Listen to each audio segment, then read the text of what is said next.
discussing a very important topic in the field of language and education, the second language acquisition and learning. In this video, we will explain what is second language acquisition or learning and its important sections. By the end of this video, we hope you'll gain an understanding. So let's begin our discussion. Learning. Second language acquisition refers to the natural process of developing a language through interaction and exposure, while second language learning occurs or it involves more conscious effort by studying grammar rules and vocabulary. Some children grow up in a social environment where more than one language is used, and it is called a bilingual. However, most of the people learn their second language when they are older.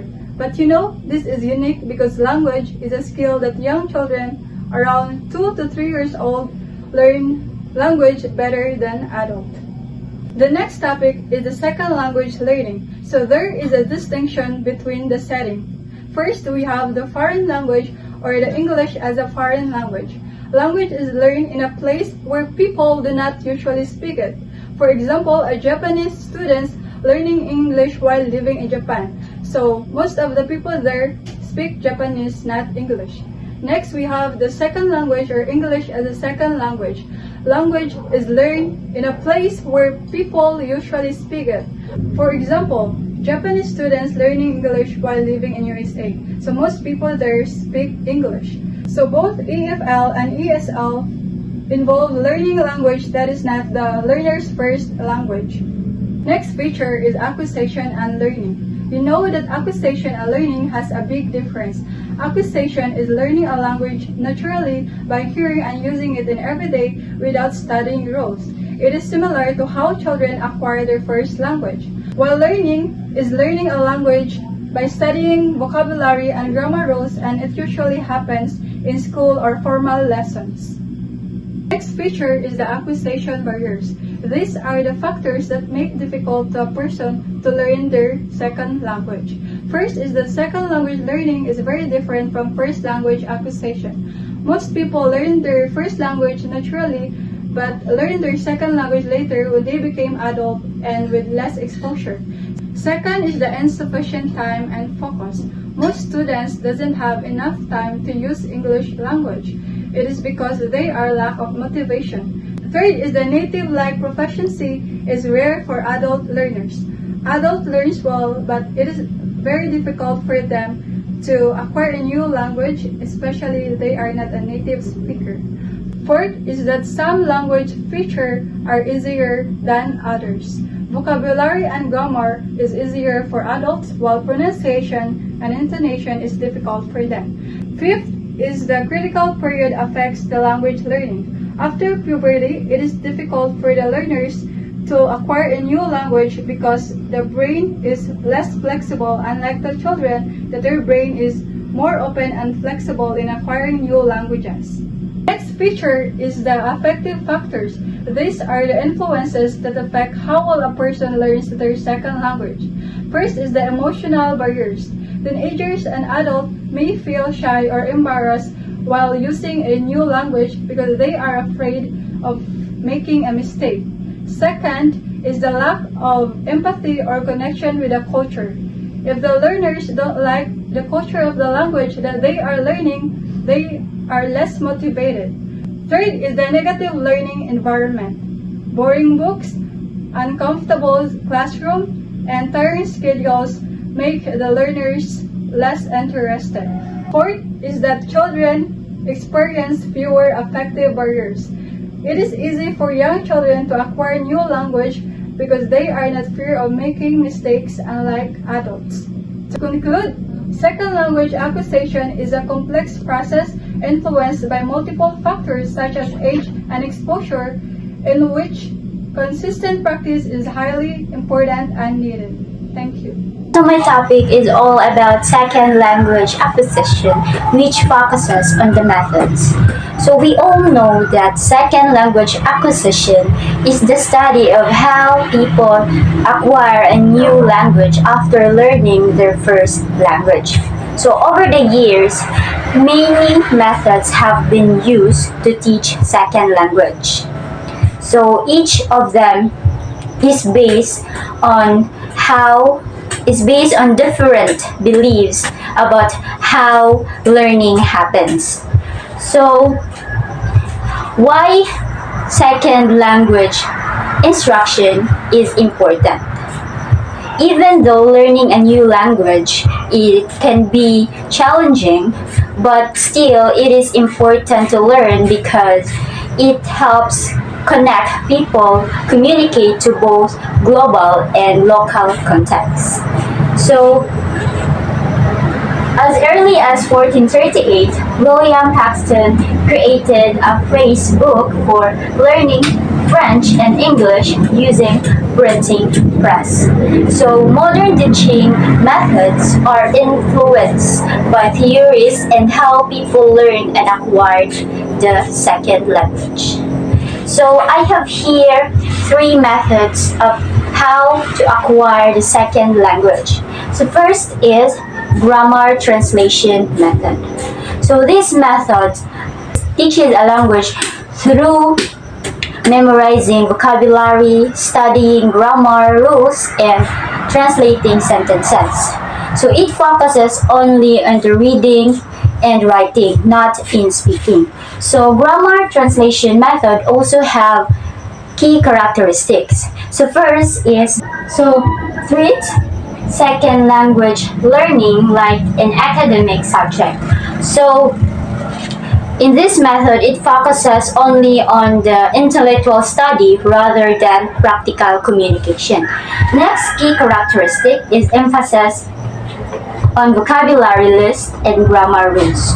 So learners memorize definitions, rules, and structures. Next is prioritizes written language over spoken language. So reading and writing tasks are central in this method, while speaking and listening are largely ignored.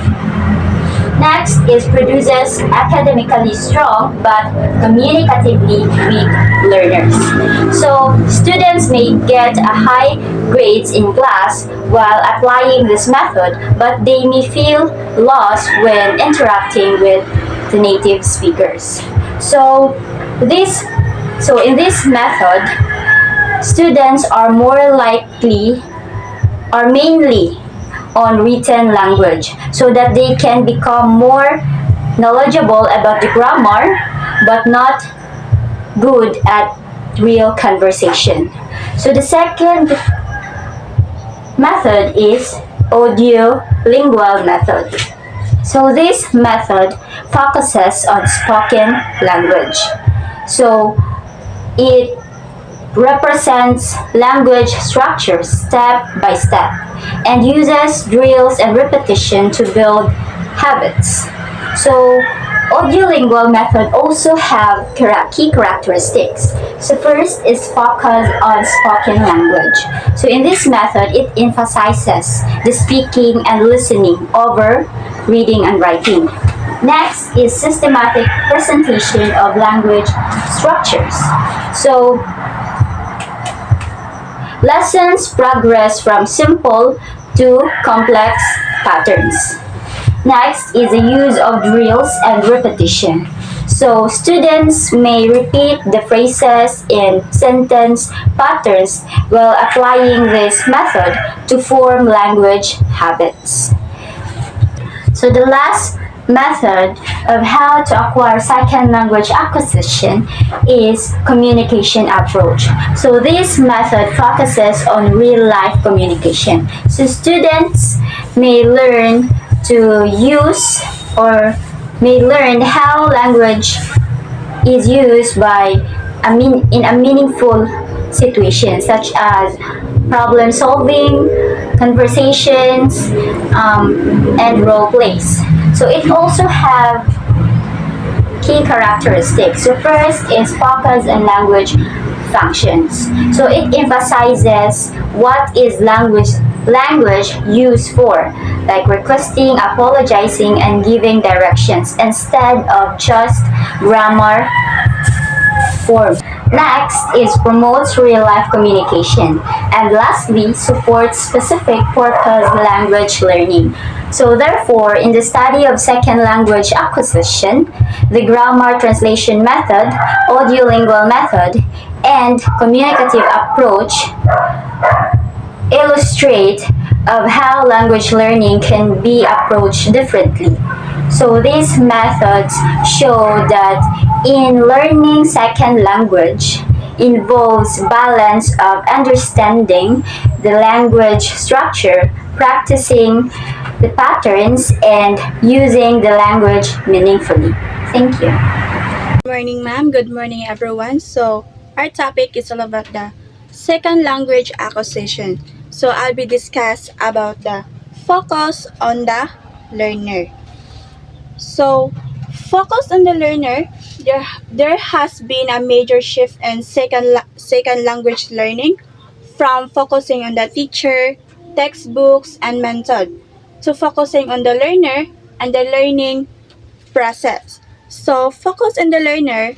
In the past, second language learning focused mostly on the teacher, like the textbooks and strict method, and the student were were expected to memorize rules, follow instruction, and avoid making mistake. So communicative approach tolerates learning error, like traditional method that view errors as something to eliminate. This acceptance of error comes from a view understanding that error are not failure but sign of active learning. They show how learner experiment with language to communicate. So errors are part of learning. So error show that the learner is actively trying to use the language, and error helps teachers see what the learner understand so far. To the key factors that influence second language learning. So first is transfer or cross-linguistic influence. So transfer happen when a learner uses something from their first language while speaking in the writing in their second language. So transfer it is natural because the brain uses what it already know to understand the new language structure. So there are the kinds of transfer. First is the positive transfer. This happen when a first language and a second language have a similar rules. So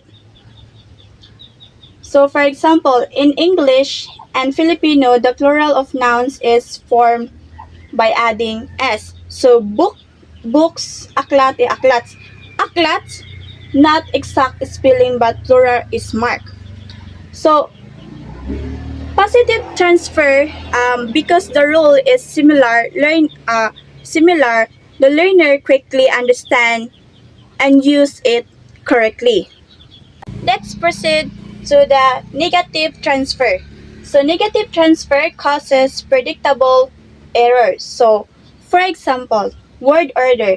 In Filipino, Cebuano or Cebuano, adjective usually come after nouns. For example, bahay malaki. But in English, adjective come before nouns. So the big house. So sa Filipino o sa Cebuano kuno mag-una daw ang adjective before ang nouns. Like example, bahay na malaki. But in English, mag-una ang nouns before ang adjective. For example, the big house. And a learner may enter correct and a learner may enter correctly say house big. So kung imo ni siyang kung ang Filipino Cebuano imo siyang i-translate mahimo siya og house big. So mura siya nang marong siya og marong ihang grammar. So the next example, a Japanese A Japanese learner may say library instead of library. So because their first language wala sila'y R o L. So sa Japanese wala sila'y R o L. So maglisod sila og litok. Like sa ilahang mabasa sa library is library. Transfer error are normal and expected. So they simply show the learner is using their existing knowledge. Second, they are still figuring out the rules of the new language. The third is they are in the normal process of building the second language skills. So next, let's proceed to the second K factors, which is enter language. So enter language, it is a temporary language system created by learners. So while they are developing a second language, and it is not fully first language and not yet the second language, but a mixture its own rules. So there are the kinds of enter language. So first is some error are not from the first language. So example, she name is Maria. So this example, this is not correct in English, and it's not a transfer from the first language. And also it's simply a stage where the learner has not a master possessive form from yet, and it show their language is still developing. And the next fossilization, interlanguage stop developing. So it's happened when the learners enter language stop improving. So for example, a permanent accent, habitual errors like he go to schools. So he go to school. And the third is with good input, interlanguage improves. So interlanguage can improve with good input, more opportunities to communicate, feedback, and motivation. Proceed to the third factors, which is motivation.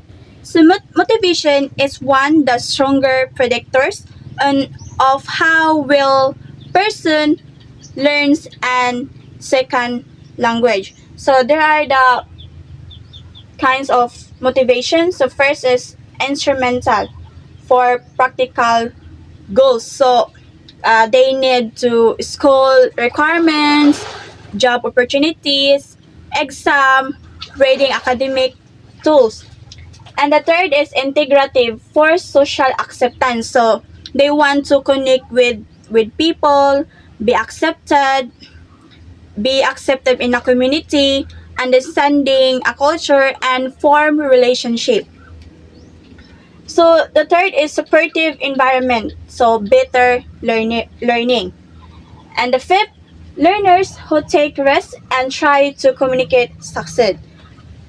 So next, let's proceed to the fourth factors, which is input and output. Input, language the learner hears. So input in the language, learners hear or read, and without input, there is no acquisition. And comprehensively input simplify clearly language. So comprehensively input when learners understand the message, even if they don't know all the words. And negated input clarify through interaction. So this happened during information like can can you repeat, or what does that mean, or do you mean, like anang huh, kanang mura kag na kuan ba na ha, or wa ka sabot or wa ka kadungog ha, unsa balik ka yana. And the output are the last is the peer or group task improve output. So output is a language learner produce, like speak and write.